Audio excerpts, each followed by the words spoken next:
Aguardo a tua salvação, Senhor, e pratico os teus mandamentos. Livro de Salmos, capítulo 119, verso 166. Um lindo verso. Aguardo a tua salvação.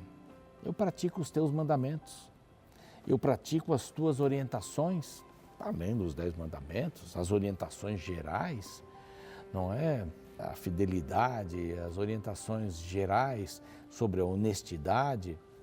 Os 10 mandamentos resumem tudo isso, né? E o resumo é o amor a Deus, ao próximo, e o amor como sentido maior. A palavra de Deus é rica.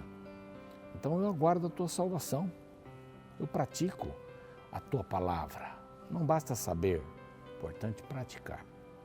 Este é o programa Reavivados por Sua Palavra, aqui da TV Novo Tempo, e nós estamos felizes, porque você está conosco. Você está acompanhando o programa e temos pessoas aqui que acompanham diariamente já há muitos meses. Alguns começaram em Gênesis e até me disseram, olha, eu estou vendo 2 por dia para seguir ali e para assistir o programa. E para chegar ao dia certo por aí. Mas que Deus abençoe você que está aí todos os dias às 6 da manhã na TV conosco, que está também no Spotify, no Deezer, através do áudio, né? Você pode ouvir no seu carro, onde você quiser. Também estamos no NT Play e no YouTube. Nosso canal é Reavivados por Sua Palavra NT, não se esqueça disso. Se você não se inscreveu, se inscreva em nosso canal. Propague, compartilhe o link, não é, do canal para outras pessoas também começarem a estudar a Bíblia. Qualquer capítulo da Bíblia está lá. Você já tem o capítulo, tá bom? Já está gravado, estamos gravando de novo, um programa um pouco maior e nós esperamos que você nos acompanhe. Bom, nós temos recebido a ajuda, a compreensão, o apoio, as orações dos Anjos da Esperança. E aqui tem um número telefônico se você quiser se tornar um Anjo da Esperança também. Ajudar a pregar o Evangelho em português e espanhol em todo o mundo. Então você pode fazer sua doação e pergunte como neste número telefônico. Graças aos Anjos da Esperança, nós estamos oferecendo para você gratuitamente esta linda revista. O tema dela é extraordinário. O Espírito Santo, o Deus dos bastidores. São vários temas para que você possa tirar várias dúvidas também a respeito deste ser pertencente à Trindade, à divindade, a pessoa do Espírito Santo. Basta você ligar para esse número que aparece aqui, guardar o número para passar para as pessoas que você conhece, para os seus amigos, oferecendo também essa oportunidade. Ele é gratuito, vai chegar em sua casa, tá bem? Muito simples. E nós esperamos que você estude a palavra de Deus. Bom, nós vimos aí o que aconteceu no tabernáculo, né? A parte da estrutura, a parte de dentro, a parte de fora. Agora nós vamos ver a respeito dos sacerdotes. Eles eram figuras importantes, figuras que iam gerenciar todo esse tabernáculo, um exercício para que depois eles gerenciassem também e trabalhassem para o tabernáculo definitivo, construído por Salomão, primeiro construído por Salomão. Então, eles eram figuras importantes, um exemplo de Cristo intercedendo pelo seu povo. Então, logo após o intervalo, a gente volta para falar um pouquinho mais sobre os sacerdotes. Eu aguardo você.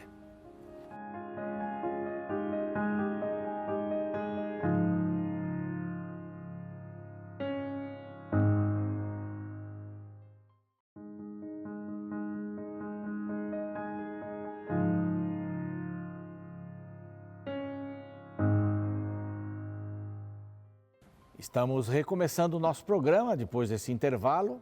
Este é o programa Reavivados por Sua Palavra aqui da TV Novo Tempo. Uma alegria ter você conosco sempre, todos os dias. E é assim que deve ser, não é? Você acorda, arruma a cama, estuda a palavra e sai para ser Jesus para as pessoas. Que Deus lhe abençoe muito nesse dia ou nesse momento que você está vivendo, está vendo e degustando da Bíblia Sagrada através do nosso programa. Bom, há muitas coisas aqui que a gente está vendo. Nós já vimos o santuário, o tabernáculo, fora, dentro, a parte externa, e agora nós vamos falar sobre o sacerdote. O sumo sacerdote, então ele aparece primeiro aqui, as vestes do sacerdote.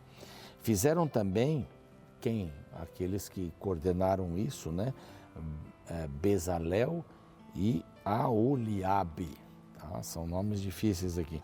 Eles fizeram também de estofo azul, púrpura e carmesim as vestes finamente tecidas. Foram tecidas, eles não compravam, onde eles iam comprar, né? Uma loja de tecidos não tinha, eles tinham que tecer, as mulheres teciam, os homens teciam também, para ministrar no santuário estas roupas, e também fizeram as vestes sagradas para Arão, como o Senhor ordenara a Moisés. É uma repetição, né, daquilo que já tinha Deus falado para Moisés, é uma repetição que acontece aqui, esta do capítulo 28. Fizeram a estola sacerdotal de ouro, estofo, azul, púrpura, carmesim, linho retorcido, de ouro batido fizeram as lâminas delgadas e as cortaram em fios para permearem este estofo azul. Que coisa linda, coisa significativa. Tinha 2 ombreiras. Essas ombreiras tinham 2 pedras, 6 nomes e 6 nomes das tribos. O cinto, obra esmerada, não é? Verso 6, também se prepararam as pedras de ônix engastadas em ouro, trabalhadas com lavores de sinete, para os nomes dos filhos de Israel. A mesma pedra dos 2 lados, quer dizer, a mesma tipo de pedra, com os nomes dos filhos de Israel, e puseram as ombreiras na estola sacerdotal por pedras da memória dos filhos de Israel. Fizeram também um peitoral quadrado aqui no peito, com as 12 tribos e com Urim e Tumim também nesse peitoral. A resposta sim, resposta não de Deus diante de alguma consulta.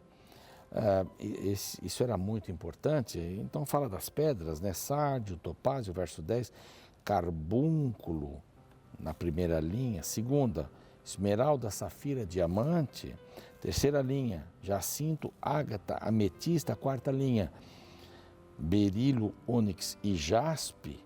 Então essas pedras estavam com os nomes dos filhos de Israel, 12 pedras, 12 nomes dos filhos de Israel. Isso é bem interessante, primeiro porque aqui estavam sendo carregados o povo de Israel, né? Cada um de um lado, com 2 pedras iguais, com 6 nomes de cada lado. Aqui no peitoral, os 12 nomes e pedras diferentes, porque eles eram diferentes entre si. Não vou aqui descer detalhes e a pedra tal significa tal coisa, porque o caráter, não vou descer esses detalhes, eles não importam aqui, a gente pode dar um chute também, mas as pedras eram diferentes, as tribos eram diferentes, as pessoas eram diferentes e são diferentes. O sacerdote carregava perto do coração, eram penduradas, ele suportava nos seus ombros o povo de Israel. O sumo sacerdote tinha uma função muito importante, de suportar, de apoiar o povo nas suas necessidades, de compreender as necessidades, os pecados das pessoas. Se alguém fosse, até um sacerdote no caso, né? Não o sumo sacerdote, mas confessasse o seu pecado, matasse o cordeiro, ele não poderia de maneira alguma se escandalizar, porque um pecador arrependido estava lá diante dele para confessar sobre o animal o pecado e ter o seu perdão através do sangue derramado deste animal. Então era uma função muito especial, era uma função de liderança, de apoio espiritual muito profundos, muito profundos. Bom, verso 15 diz que havia correntes, cordas, né, como mencionei aqui. Havia uma sobrepeles no verso 22, sem costura. Essa sobrepeles era de obra tecida, toda de estofo azul, como a roupa de Cristo, sem costura, perfeita. Aqui era em busca, não da perfeição do ser humano, isso é impossível, aqui não haverá pessoas perfeitas, enquanto estivermos aqui, a nossa perfeição será caminhar junto com Cristo em nosso passo, mas não segurar, não soltar da mão de Cristo. Isso é perfeição. Eu vi uma vez alguém explicando sobre isso. Perfeição não é andar o mesmo tamanho do passo de Cristo. Isso não é perfeição. Perfeição é não soltar da mão de Cristo e dar os nossos passos aqui, até o dia que o corruptível se transformará em incorruptível, mortal, se transformará, está difícil essa palavra, hein? Transformará em imortal, conforme diz o apóstolo Paulo. Aí tinha nessas sobrepeles, fizeram romãs de estofo, carmesim, fizeram campainhas também, para ter um barulho. Se o sacerdote cessava de fazer barulho, eles ficavam preocupados, o sumo sacerdote lá dentro, porque ele poderia morrer se ele não estivesse purificado, se ele não estivesse com o coração ali. Bom, fizeram também túnicas de linho fino, de obra tecida, uma mitra de linho fino, tiaras, e estava escrito santidade ao Senhor, havia um cinto também, e todos esses elementos muito importantes. Eu quero mostrar de novo para você, aqui mais uma vez, novamente, né? O sacerdote. Se der para dar um zoom aqui nesse quadro bonito preparado aqui pela Torre de Vigia, estou dando aqui a fonte de onde estamos tirando isso, agradecemos muito. Nós temos o sacerdote com toda a sua indumentária, a veste comprida de linho fino, a barra com sinos e romãs, nesta túnica, nas sobrepeles, nesta túnica que não tinha costuras, ela era tecida igualmente. Nós temos aqui o cinto e esta parte, que cor que é essa? Parte roxa aí, lilás, né, escuro. E tem assim o texto, esse texto aí é o que nós já vimos anteriormente, uns capítulos atrás. O peitoral e a correntinha em cima, peitoral com as 12 tribos, e no peitoral também Urim e Tumim. Hoje Urim e Tumim é a palavra de Deus. A palavra de Deus. Não é? Esta pedra aqui em cima, as duas pedras com 6 nomes e 6 nomes, o sinal sagrado de dedicação, santidade ao Senhor, e o turbante. O sacerdote não usava o turbante, só uma tiara, e a roupa dele era bem diferente, era uma roupa branca, diferenciada. Bom, aí você teve uma ideia de tudo aquilo que eu estive falando aqui, mas o mais importante de tudo isso é que santidade ao Senhor começa na mente, não há outro lugar. O coração é um símbolo, né? Jesus está no seu coração, abre o seu coração, isso é um símbolo, é a mente. É aquilo que nós temos aqui, que define o nosso presente e o nosso futuro, e a nossa eternidade. A santidade começa aqui, e essa santidade não é só para o sumo sacerdote. Ele precisava ser uma pessoa separada e ter a sua mente inteiramente na mão, inteiramente a mente, aí um cacófato, né? Nas mãos de Deus. Totalmente.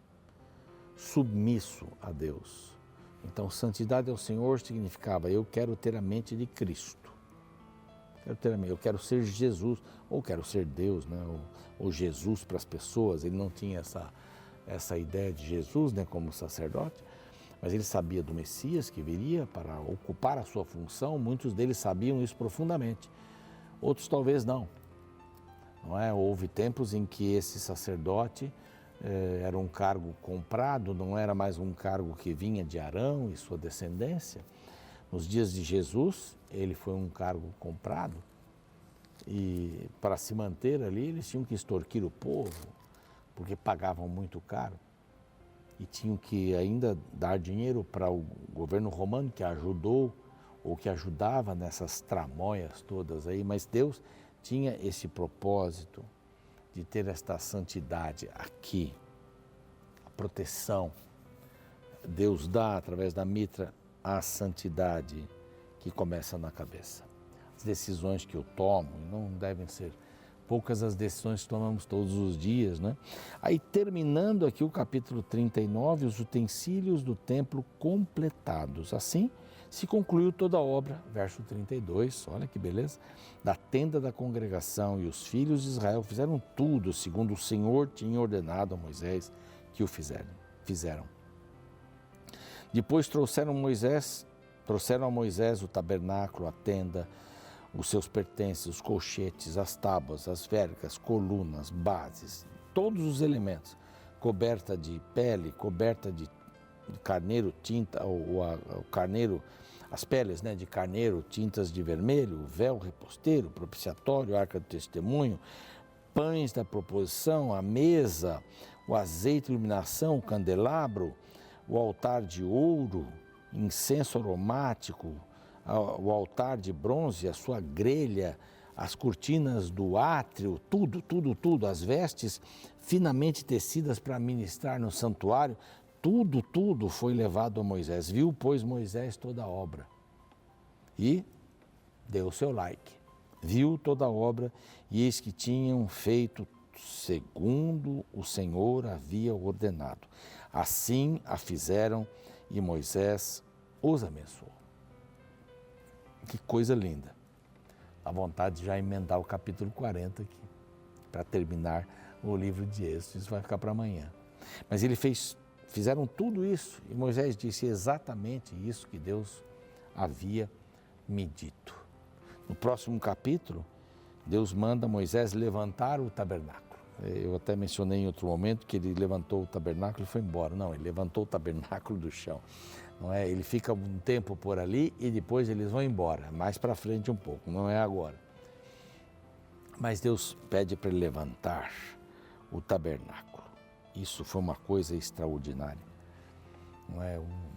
Um momento solene entre o povo de Israel, mas tudo foi cumprido, todos os detalhes. Você vê que são muitos detalhes, mas são elementos que podem ser mencionados aqui, como do 32 até o 41. São elementos mencionáveis e foram vistos um por Moisés. Trabalho de artífice.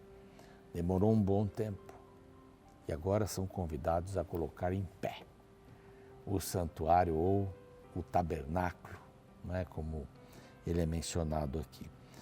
Bom, que Deus seja louvado, que você e eu entendamos que Cristo é o nosso sacerdote, está no céu, é o nosso sumo sacerdote, e nós entendemos que a Bíblia nos diz ali que não temos um sumo sacerdote que não possa se compadecer das nossas mazelas, mas temos um sumo sacerdote que perdoa os nossos pecados, está pronto para estar do nosso lado.